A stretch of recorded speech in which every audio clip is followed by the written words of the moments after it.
They were sitting on the floor when I opened the door, all three of them. Liam clutched his backpack like a parachute. Nora had tears crusted on her cheeks. Little Max just stared at my shoes like they might vanish if he blinked. There was a note taped to Max's coat. One line. Need to find myself in Europe.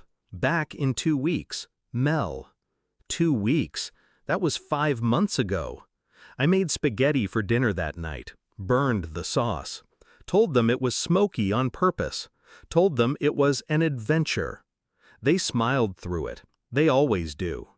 But when I turned on the kitchen faucet and stared into the drain, I felt something shift, a crack in the noise, a hollow thud behind the ribs, the sound of something being buried. She used to say I never supported her dreams, never asked how she felt.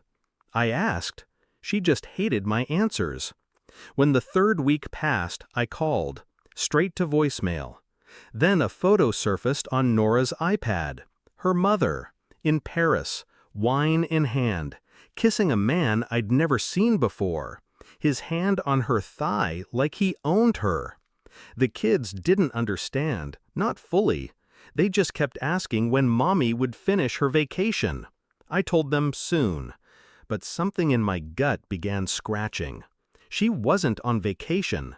She was erasing us and writing herself into someone else's life, with someone else's money. That's when I checked the joint account. Empty. I moved through the days with surgical focus. Work, school drop-offs, diapers, bedtime stories I barely remembered reading, toys on the floor, bills stacked on the counter. But behind it all, a file began to grow. Plane tickets, credit card statements rerouted to a burner email, an Airbnb in Montmartre under her maiden name. Then, the calls, from a Paris number, blocked, late, sometimes silence, sometimes laughter before the line cut. I recorded everything. One night, Max crawled into my bed and whispered, "Mom forgot my birthday." I held him until he slept, and that night, something in me hardened. The part that used to ache began calculating. The next morning, I called my lawyer, then a private investigator, then someone else, a specialist. She left her children, her home, her name. So I made sure she wouldn't come back to any of it. The PI found them within 4 days. Penthouse, Paris, paid in crypto through a Swiss account she opened 3 months before she left. She'd planned it. The note was just the final nail. The boyfriend? A hedge fund heir. Young, reckless, disposable. I sent the PI to take photos, not for court, for me, so I could see it, so I could know what kind of woman could leave 3 children on a hardwood floor without looking back. Then came the lawyer's call. Her new boyfriend was just indicted in France. Financial fraud. Massive case. He's being deported. I didn't speak. She'll be named, possibly an accomplice, and, he paused, she wants to return. She's asked about shared custody.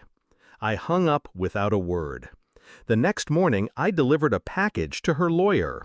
Inside were full custody papers, and the photos, all of them, labeled, time-stamped. She called me herself this time. I let it ring 6 times, then answered. "You don't understand," she said breathlessly. "It wasn't supposed to be like this. He promised." "Don't say the children's names." Silence. I waited. Then added calmly, "You lost them the moment you walked away. The rest was just paperwork." "You can't do this. I'm their mother." "No," I said. "You were their mother.